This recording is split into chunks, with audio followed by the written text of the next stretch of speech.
Yeah. Where are all the beeps? Yeah, you're All right. live. We all live? Yes, we are. Live. We're live From New York. from Santa Maria, California. This is okay. Yes. Orchid, whatever. Orchid doesn't count. Santa Maria is where it's at. So Santa Maria, dude, we're in. I did say that.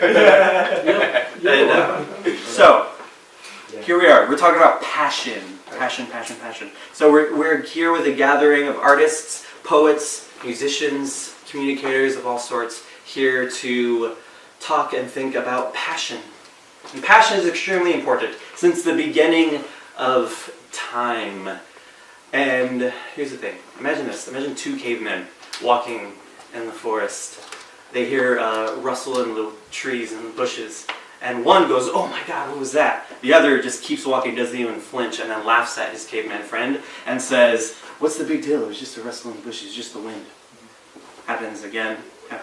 And so one day, a rustle in the bushes. Caveman turns. It's like, "Oh my God, what was that?" His friend's like, "Whatever, he's just turning again for no reason." And it's a ginormous bear. The caveman who turns runs away. The caveman who doesn't, eaten.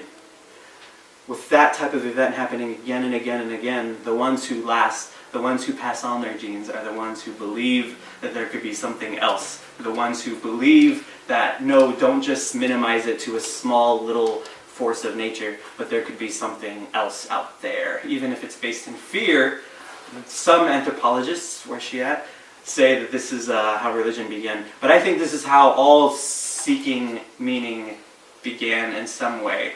Whether you believe that there's something more out there or not, people believing that there's something more to this life is what pushed all of civilization forward again and again, every single generation. People deciding that there's something for me to do on this earth, there's a reason for being on this planet, is how we pushed everything forward. The Japanese have this word ikigai, which connects the words live and worth. Those two Japanese words. You could pretty much translate it a reason for being, or as some people call it, a reason to get up out of bed in the morning. Because we all need a reason to get up out of bed in the morning, and because we can all just get into a place where we believe all we are the sums of our atoms, and all we're here to do is to breathe and then one day stop. But if you have a reason to get out of bed in the morning, to do something with your life, to do something with your hands, to do something with your gifts, you can push this life forward and make this life count. As Drake said, you only live once, YOLO. But that shouldn't push us to do stupid things with our lives. That should push us to do great things with our life, because you only live once. So do something that counts. Do something that's going to make a big difference in the world. And that starts with the Ikigai, and that starts with finding out, what are you passionate about in this world? What do you love doing in this world? Frederick Buechner said vocation is found in between the connection of what do you love doing in this world and what does the world need. When that comes together, you can do something great.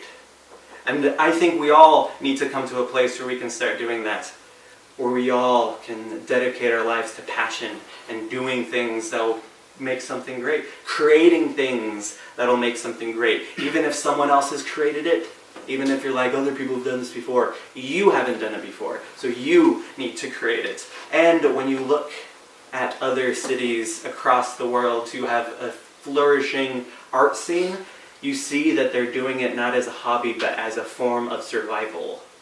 That's why it usually starts in towns that are very high in poverty levels, because they have nothing else to do but to do art as hard as they can until they can get out of there. That's why Atlanta has been popping the last few years, and every major rapper is from Atlanta or is copying people from Atlanta. Same with clothes, same with dances. Atlanta's on top right now because it started with an economic downturn that caused their artists to do art as a form of survival.